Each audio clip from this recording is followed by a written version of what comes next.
일에 치여 피곤을 달고 사는 분들 있으신가요? 불면증 때문에 잠들기 어려운 분들 있으시죠? 변비 때문에 화장실 가기 두려우신 분들, 면역력이 떨어져 잔병 치레를 달고 사는 분들이나 동맥경화나 골다공증 걱정이 있으신 분들에게도 좋은 맞는 과일이 있는데요. 그것은 바로 사과입니다.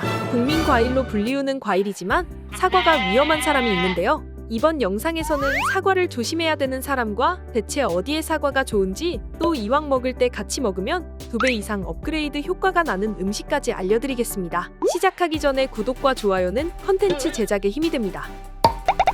많은 분들이 스트레스로 인해 역류성 식도염이나 위염, 속쓰림을 가지고 계신 분들이 많으신데요.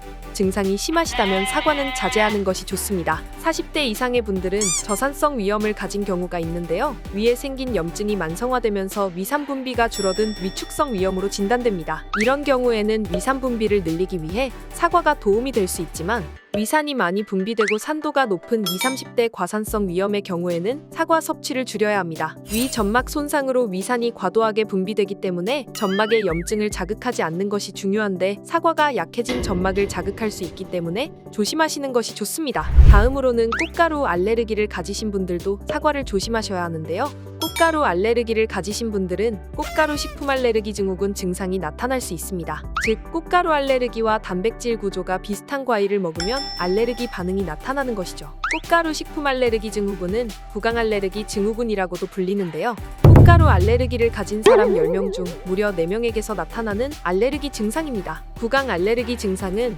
음식물과 접촉한 부위인 입술, 입안, 혀, 입천장, 목 등이 가려우면서 붓고 호흡이 어렵거나 피부가 붉게 변하고 혈관의 확장으로 피가 많이 고이는 등의 알레르기 반응이 나타납니다. 대한천식 알레르기학회지 AAIR에서는 꽃가루 식품 알레르기 증후군 반응을 가장 많이 일으키는 3대 음식으로 복숭아, 사과, 키위를 꼽았는데요. 정말 흔하고 자주 먹는 과일인 사과가 알레르기를 자주 일으키는 3대 음식 안에 들어있다는 것이 충격적이었습니다. 한편 과민성 대장 증후군을 가진 분들도 사과를 멀리하셔야 하는데요. 원래 사과는 변비에 아주 좋습니다. 풍부한 식이섬유를 가지고 있기 때문인데요. 하지만 이 풍부한 섬유질이 기능이 약해진 대장에 들어갈 때에는 고통스러운 증상이 나타납니다. 대장으로 이동한 과도한 섬유질은 대장의 균들에 의해 발효되면서 가스가 많이 차고 배가 빵빵해지는 복부팽만감을 주게 되는데요. 꼬르꼬르 배에서 천둥 소리가 나다 보니 일상에서 민망한 상황이 생기기도 합니다.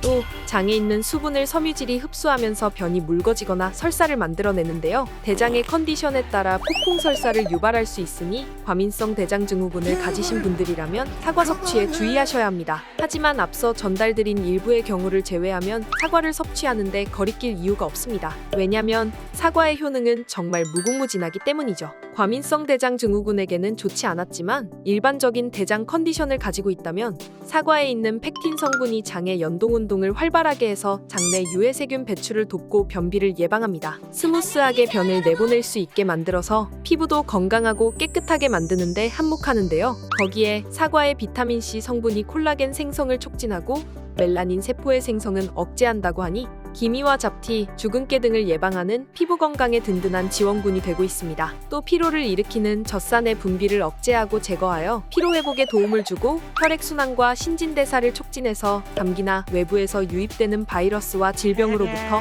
면역력을 높이는 데도 좋습니다. 사과에 들어있는 안토시아닌, 페르세틴 등의 항산화 성분은 노화의 원인이 되는 활성산소를 제거하는 항산화 작용으로 노화와 조직 손상을 막아주는 고마운 역할도 합니다. 한편 사과산과 구연산 등의 유기산 성분은 체내에 필요한 에너지 생성에 도움을 주고 우리 몸에 쌓여있는 피로 물질을 제거해서 피로를 회복하는 데 도움이 됩니다. 그리고 사과에 들어있는 칼륨은 혈압을 올리는 나트륨을 몸 밖으로 배출하게 돕고, 플라보노이드 성분은 동맥에 찌꺼기가 쌓이는 것을 막아주어 동맥경화 예방에도 좋습니다. 이런 사과의 효능이 2배 이상 업그레이드되는 함께하면 좋은 음식이 있는데요. 이왕 먹는 거 야무지게 챙겨보시는 건 어떨까요? 첫 번째, 사과, 당근, 양배추 주스. ACC 주스라고도 하는데요. 사과의 칼륨, 당근의 비타민 A, 양배추에 비타민U가 어우러져 고혈압과 고지혈증 예방, 안구 및 위 점막 보호, 면역력 강화, 암 성장 억제, 독소 배출 및 피부 미용 등의 효능을 기대할 수 있습니다. 이 세 음식의 궁합은 정말 좋은데요. 믹서에 갈 수 있는 적당한 크기로 썰어서 물과 함께 갈아주시면 됩니다. 적절한 양은 1인 기준으로 사과 반컵, 당근 1컵, 양배추 1컵, 물 반컵의 양으로 만들어주시면 됩니다. 여기서 사과와 당근의 껍질을 까지 않는 것이 중요한데요. 베이킹소다로 껍질을 깨끗하게 씻어서 그 안에 들어있는 영양분을 놓치지 말아야 합니다. 양배추를 생으로 먹으면 다소 비릿한 맛이 느껴질 수 있는데 양배추는 쪄서 먹어도 그 영양을 그대로 가져갈 수 있기 때문에 쪄서 갈아내도 좋습니다. 두 번째, 사과와 견과류인데요. 사과와 견과류를 함께 먹으면 치매 예방에 효과적입니다. 사과와 견과류를 같이 먹으면 플라보노이드 중 지용성 성분의 흡수율을 더욱 증가시켜서 영양이 업그레이드되는 효과를 주는 것입니다. 각 영양분을 살펴보면 사과의 플라보노이드 성분이 염증으로부터 신경세포막을 보호하고 견과류의 불포화 지방산이 뇌세포에 쌓이는 노폐물을 제거하면서 뇌세포를 활성화시킵니다. 아침에 먹으면 점심 전까지 포만감을 주어서 간편한 아침 식사로도 좋습니다. 세 번째, 사과와 케일인데요. 샐러드나 스무디로 사과와 케일을 넣어서 함께 먹는 것입니다. 케일은 슈퍼푸드로 사과와 궁합이 좋습니다. 케일이 몸에 좋긴 하지만 씁쓸한 맛 때문에 다소 주춤하게 되는데요. 사과의 당도가 케일의 쓴맛을 중화시켜 주어서 보다 편하게 먹을 수 있게 합니다. 사과와 케일을 샐러드나 스무디로 먹을 때 바나나와 블루베리, 아보카도와 함께 조합해서 먹으면 맛과 영양을 동시에 가져가실 수 있으니 식단에 참고하셔도 좋습니다. 이렇게 사과를 조심해야 하는 사람, 사과의 효능, 그리고 사과와 함께 먹으면 영양이 업그레이드 될 수 있는 음식에 대해 알아보았습니다. 영상을 보시면서 떠오르는 가족이 있다면 공유해주세요. 가족 사랑이 전달됩니다. 사과는 어딜 가나 구할 수 있는 쉬운 과일인 만큼 자주 챙기면서 건강을 지키시길 바랍니다. 아직도 화면을 보고 계시다면 좋아요와 구독, 댓글을 남겨주세요. 컨텐츠 제작에 많은 힘이 됩니다. 오늘도 건강학생의 컨텐츠는 계속됩니다. 우리 모두 건강하세, 우리 모두 건강학생.